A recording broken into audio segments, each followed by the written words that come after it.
Hello, my name is Wan Mama Arif, and today I would like to present about my compliance evaluation report on KSL Holdings Berhad.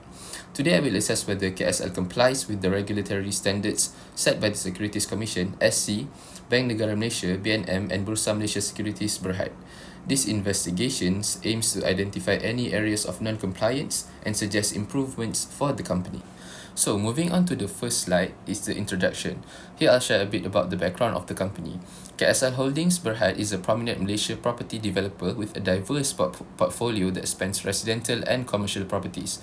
Apart from property development, KSL is involved in retail, hospitality, and leisure, managing shopping malls, hotels, and resorts.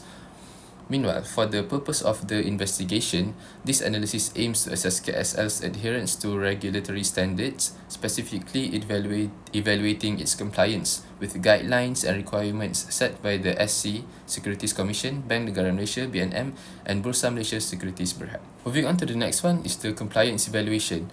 As we can see here, there are three regulatory requirements. The first one is the Securities Commission or SC. The SC oversees the capital market in Malaysia, ensuring that companies adhere to the Capital Market and Service Act 2007, which is the CMCSA.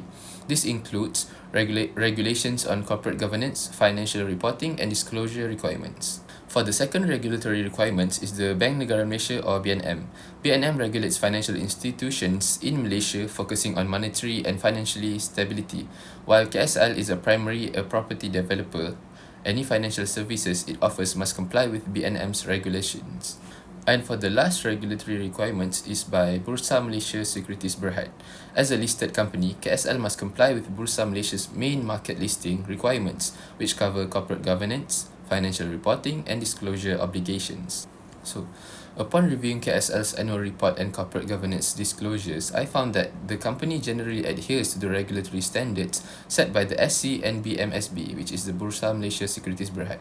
For instance, KSL's annual report 2020 includes disclosures in line with the Malaysian Code on Corporate Governance and the Corporate Governance Guidelines issued by the BNM. However, there are areas where KSL could enhance its compliances.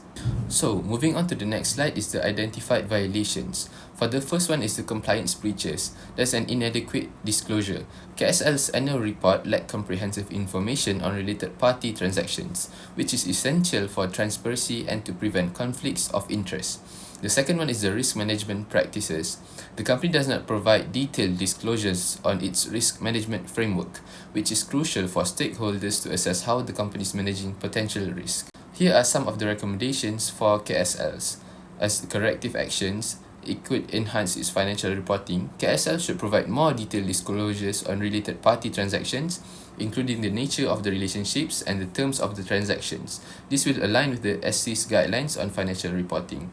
The second one is to strengthen corporate governance. The company should disclose more information on the independence of its board members and the effectiveness of its adult committee. This will improve transparency and build stakeholders' trust. On the other hand, for the preventive measures, there are two that we identified. The first one is to implement regular training. KSL should conduct regular training for its board members and management on the latest regulatory requirements and best practices in corporate governance. The second one is the internal audits. The company should implement regular internal audits to ensure compliance with regulatory standards and to identify areas for improvement. Finally, the conclusions. To sum it all up, my investigation into KSL Holdings Berhad found both areas of compliance and non-compliance.